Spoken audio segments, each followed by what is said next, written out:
Hooters, known for the orange shorts and the wings. For a while, it was everywhere. A restaurant, a meme, a moment in American pop culture. In the 80s and 90s, Hooters wasn't just a place to grab a burger, it was a full-blown experience. Loud, laid back, and unapologetically in your face. Whether you loved it or hated it, you knew about Hooters. And for a while, everything clicked. The food, the branding, the attitude. Hooters became a pop culture machine. It was a joke that somehow turned into an empire.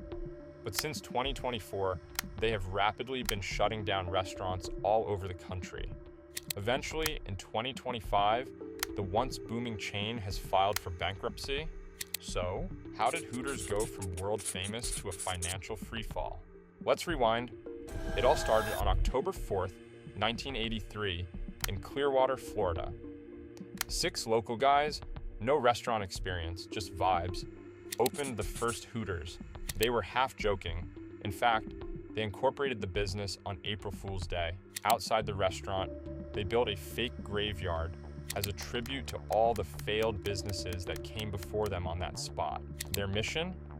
Create a place they couldn't get kicked out of. And somehow, it worked. The formula was simple: cold beer, hot wings, sports on big TVs, and waitresses in tight tank tops and bright orange short shorts. The Hooters girls were front and center, bubbly, flirty, and a little outrageous. It was beach party energy, wrapped in a bar and grill. Even the name was a cheeky double meaning. Hooters, the owl in the logo. And, well, people were curious, and they came in droves. Then they stuck around for the wings and the fun vibe.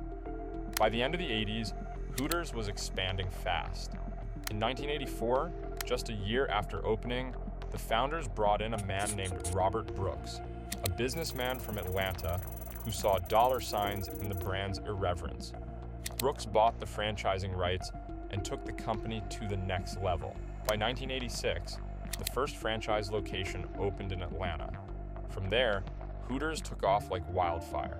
Through the 1990s and early 2000s, Hooters was everywhere. The company expanded to hundreds of locations across the US and soon after, across the globe, including Japan, Brazil, South Africa, the UK, and even Singapore. At this point, it wasn't just a restaurant, it was a brand empire. There were Hooters calendars, merchandise, energy drinks, even Hooters girl beauty pageants. You could find Hooters branded hot sauce next to the Tabasco at your local grocery store.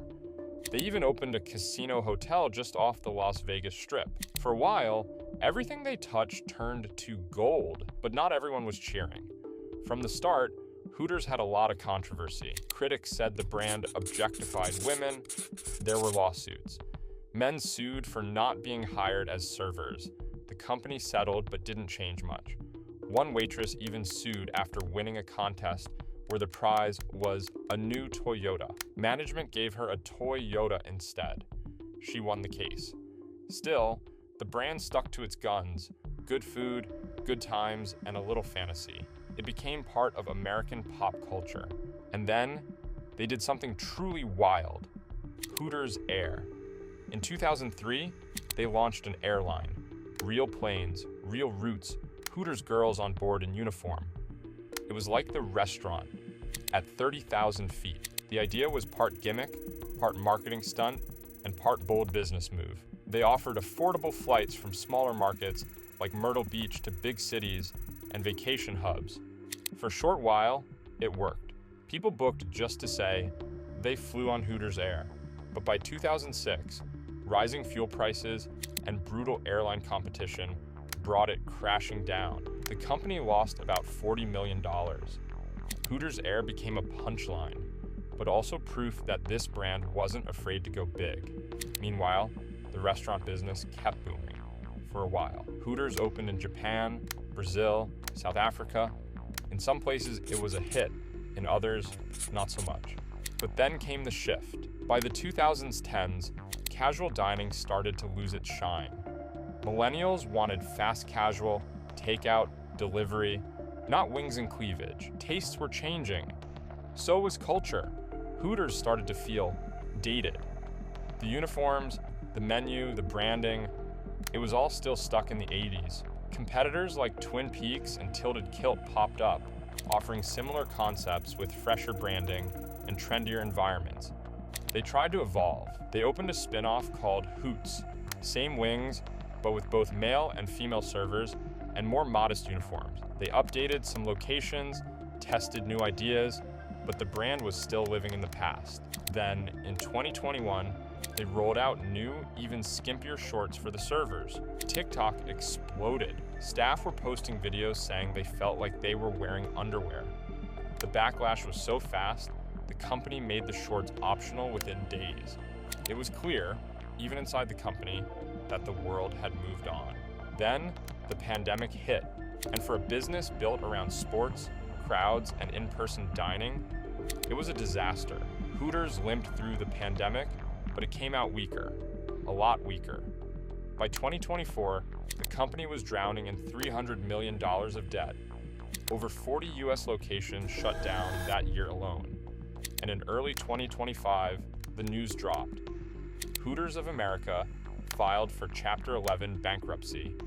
The plan is to sell the company to a group of franchisees, including some of the original founders, to try and reboot the brand from the inside. The CEO says restaurants will stay open, that this is just a financial reset. Maybe he's right. But it's a long fall for a brand that once ruled American casual dining. So, what can we learn from the Hooters story? It's a time capsule. Hooters thrived in an era that celebrated bold, cheeky, over-the-top brands, and for a while, it worked brilliantly. But that same identity, the very thing that made it special, made it nearly impossible to evolve. They tried to pivot, but not fast enough, not far enough.